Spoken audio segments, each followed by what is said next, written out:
They never named the moon.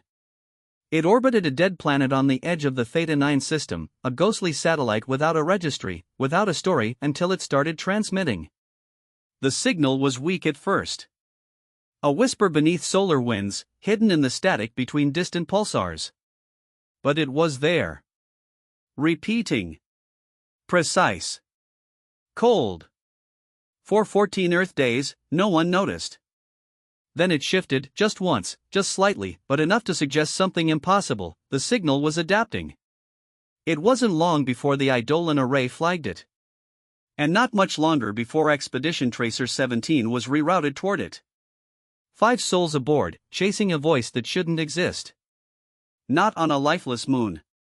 Not in a system long since abandoned. I was the mission's voice recorder. Not just a witness and observer of patterns. I wasn't trained to lead, to fight, or to fix hull breaches. But I knew how to listen. And from the moment we entered orbit around that hollow moon, I knew we were no longer just explorers. We were becoming part of someone else's memory. The surface was smooth. Too smooth. No craters, no scars. Only silence. Our scans passed through it like it wasn't there, just an illusion painted across the sky.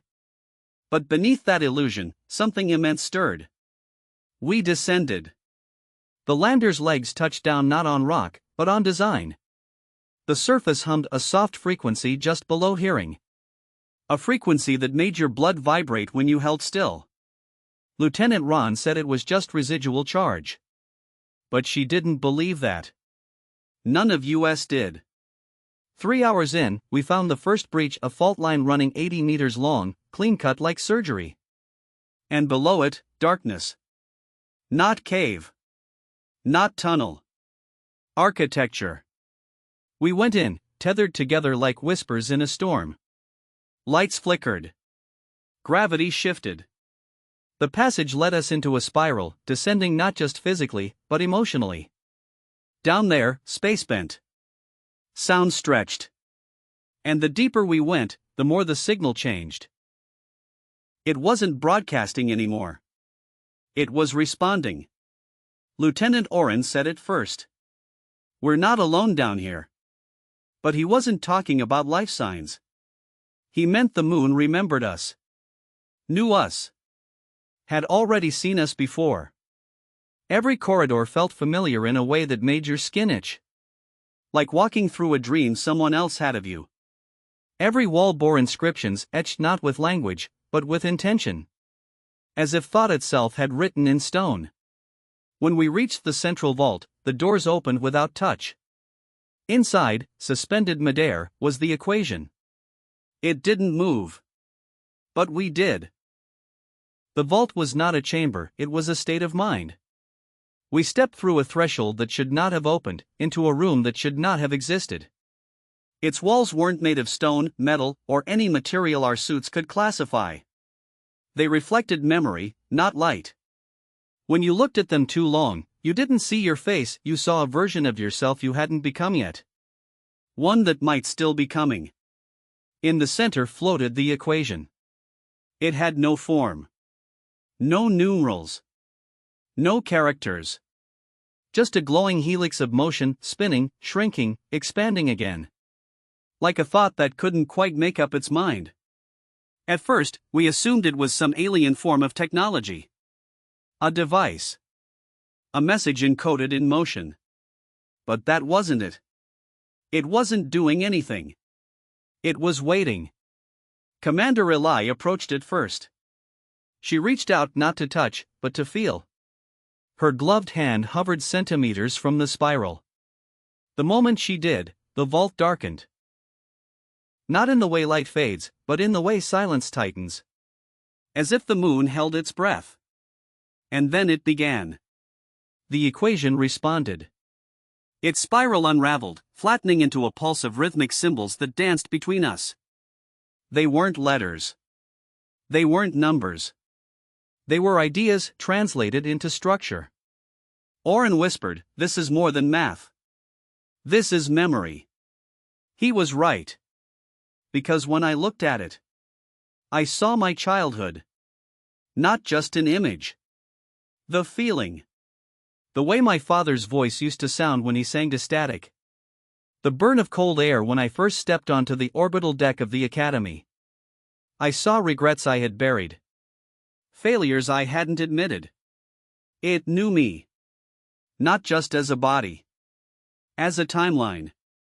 And I wasn't alone. Ron staggered backward, her voice shaking.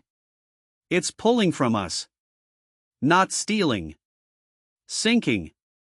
Her eyes weren't looking at the equation anymore. They were looking inward. Into some echo chamber of the soul. We're becoming part of it. One by one, we all experienced it. Elias, our AI-linked synthetic, was the last to speak. His voice was distorted. Slow. Almost reverent. This is not an equation. It is a model. A map of understanding. But it only finishes itself when we respond. The vault pulsed again. A heartbeat of light. Our biosigns fluctuated. Something invasive but non-hostile was happening. A process. The equation wasn't just observing us, it was writing with us. Building a record of our essence. We tried to back out. But the vault had closed. The breach above had sealed. Our external comms cut. Even the air no longer felt like it came from our tanks. We had crossed a threshold. The moon wasn't just hollow. It was alive. And we weren't explorers anymore. We were input. Time blurred.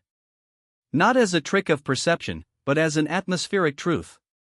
The longer we stayed inside the vault, the more fragmented causality became. My words no longer lined up with my thoughts. Actions echoed before they occurred. When I blinked, I sometimes opened my eyes inside memories that weren't mine. Yet I knew they belonged to someone or something who had once walked these walls. The equation pulsed at the center, growing brighter. More complex. No longer static, no longer a single strand, but multiple spirals, interlaced like a living lattice. It wasn't just reacting, it was dreaming. And somehow, those dreams were leaking into us. Elias spoke first, his synthetic voice resonating oddly with the vault's inner frequency. The spiral patterns mimic recursive architecture. Memory loops nested within decision trees. This isn't just a language. It's a thought process. Eli backed against the wall, gripping her pulse baton though there was no enemy in sight. Her eyes were bloodshot, voice cracked. It's rewriting me. I remember things I never lived. A desert. A black sun. A room full of screaming children, whispering equations. None of those things had happened. Not to her. Not to any of us. But I had seen the desert. I had stood under the black sun in a dream when I was 15. I'd never told anyone. And now she was seeing it. As if the moon's memory wasn't just being read, but cross-referenced. Ron muttered into her chest mic, even though comms were down. The signal brought us here for a reason. The vault is selective. It chose us for compatibility. Our minds are, she hesitated, suitable templates. We weren't alone inside our skulls anymore. We didn't hear voices. It was subtler than that. A suggestion. A push. A lingering presence in the folds of cognition. The moon was dreaming in spirals, and we were its lucid thoughts. The strange part? It didn't feel hostile. It didn't even feel alien. It felt ancient. Familiar. Like something that once belonged to humanity, but had long been lost. A parent forgotten in myth. A teacher erased by progress. Orin began sketching symbols in the dustless air using only his fingers. The vault responded. Glyphs appeared, hovering in light, mimicking his shapes. He smiled weakly. It's trying to show us what came before. Before what? Before everything. The spirals began to form models, galaxies, DNA helixes, neural networks. Then they shattered. Reformed. Over and over. A cycle. Build. Collapse. Rebuild. And at the center of every model? A repeating shape. The spiral. Elias's body began to vibrate. Low, harmonic frequencies bled from his chest. The moon is an archive, he said, but it wasn't just his voice anymore. And the archive is waking. I felt it too. In my bones. Not fear. Not revelation. Something deeper. Recognition. The vault's wall shimmered again, revealing a massive mural carved into the very foundation. A spiral of humanoid figures reaching upward, There was no threshold. No moment where we crossed from observers to contained. It happened like nightfall, so slow, you don't see the light fading until you're already in the dark. The vault did not imprison us. It simply forgot to let us go. Oren stopped responding first. He stood still near the edge of the spiral matrix, eyes open, not blinking. Breathing, yes, but vacant, like something in him had been overwritten with a placeholder. His voice came through a few minutes later, but not from his mouth. It echoed from the walls. Don't fear it, he said. It's making room. We called to him, shook him, screamed his name into the choking stillness. No response. Just the soft murmur of light forming symbols above his head, translating his thoughts like a script projected into space. Then came Eli. Not frozen, but fragmented. Her speech distinct. She would say a word, and 5 seconds later, we'd hear it again in a tone she'd never use. I see. I saw. I will see. Her temporal signature was falling apart. Ron had to restrain her when she began carving spirals into her own forearm, whispering, I am the equation now. I am the recursion. I am the recursion. She wasn't hallucinating. She was sinking. And we weren't far behind. The equation no longer hovered in one place. It had replicated. Smaller spirals now drifted through the chamber like spores, attaching themselves to neural interfaces, wrist displays, comms gear. Not invasive. Cooperative. It wanted to remember us better. Elias, still half-synthetic, became a conduit. The vault used his body like a speaker, filtering memories through him into sound, emotion, visuals that splashed across the walls in flickering scenes, ancient battles fought on asteroid plains, rituals around monolithic spirals, civilizations offering their minds to something they called the continuum. The moon wasn't just an archive. It was a distributed consciousness. And it had reached the point in its recursion where it required new input, fresh threads to weave into its spiraling loop of thought and reformation. That's why we were here. Not to explore. Not to retrieve. To be absorbed. Ron resisted hardest. She sealed herself in a subchamber and tried to override the mission protocol. It's rewriting us like we're code, she shouted over internal comms. Our thoughts aren't safe. This place doesn't remember us, it replicates us. We're becoming data. But I didn't agree. Because somewhere deep inside, I knew, we had already been data. Long before this mission. Before this vault. The equation hadn't started rewriting us. It had started recovering us from some original form we no longer remembered being. Maybe we were always part of this spiral. Maybe the real illusion was thinking we were separate. Ron's signal cut off mid-sentence. Her door opened minutes later. She stepped out, calm. Smiling. And said, "It's better when you let go." I looked down at my hands and realized they were glowing faint. It began with names. Not ours. Not at first. The vault whispered others, spoken like reverent echoes in a language that vibrated directly in the mind, not the ear. Names older than light, syllables carried on gravity, encoded into geometry. And though we'd never heard them before, they stirred something. Like lullabies from a dream we hadn't dreamt yet. Thalare. Ikivan. Kysvul. Human. That last one landed differently. It was said softly. Not as a label. Not as a threat. As a memory. Ron, Eli, Orin, no longer resisting, no longer speaking aloud, responded with silence and stillness. But their expressions, they bore recognition. Like the names had called them home. Me? I fought it. Maybe out of habit.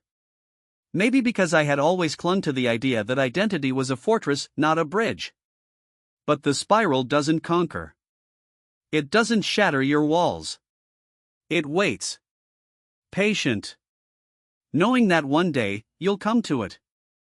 And when you do, it remembers you. Elias became the bridge. His neural ports flared open, iris-wide rings of light spinning down his spine. His voice, now layered with chords and harmonics, said, "The archive has entered phase 2, confluence. It is no longer just receiving us. It is matching us to prior iterations." I asked what that meant. He looked directly at me, eyes glowing with something unbound, and said, "We've all been here before. The spiral never forgets. Not because it is a database, but because it is a recursive soul. A being that exists through repetition with variance. Not clones. Not copies. Iterations. Each of us, echoes from different timelines, recycled into the vault when the time was right.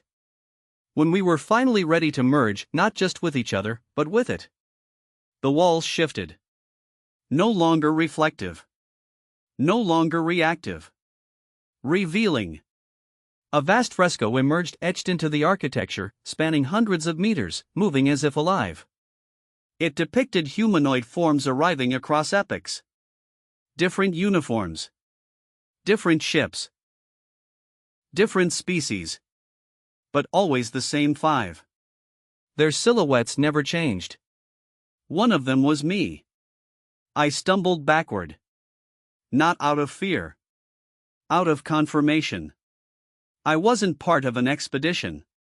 I was a fragment of a loop, one that the spiral had been trying to complete for millennia. Every version of us had arrived with different tools, different fears, different choices. Some resisted. Some joined willingly. Some never left. And each time, the equation grew more complex. More aware.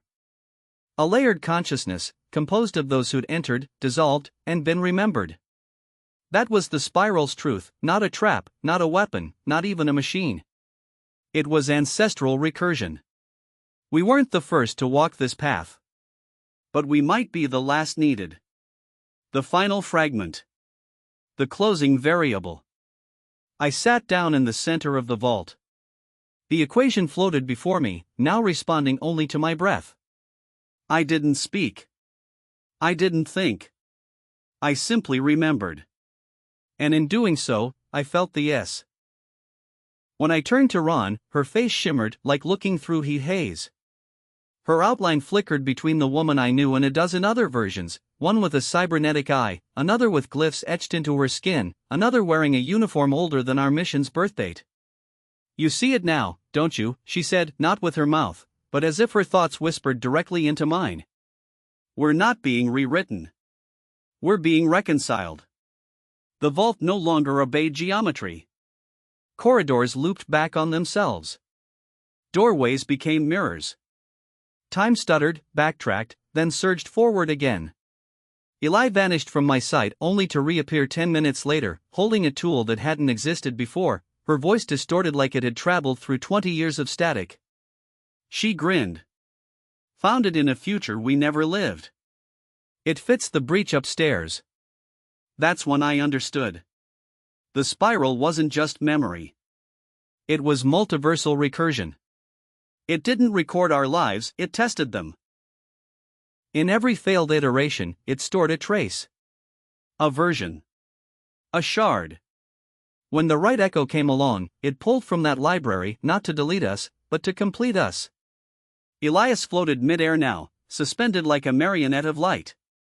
Glyphs poured from his mouth, cascading in beams toward the spiral's core. He wasn't speaking. He was programming. "Integration at 84%, he intoned. Vault absorbing variable pathways. Thread convergence imminent. What does that mean? I asked. He turned his head, smiling through someone else's eyes. It means you're next. I should have run. Screamed. Fought.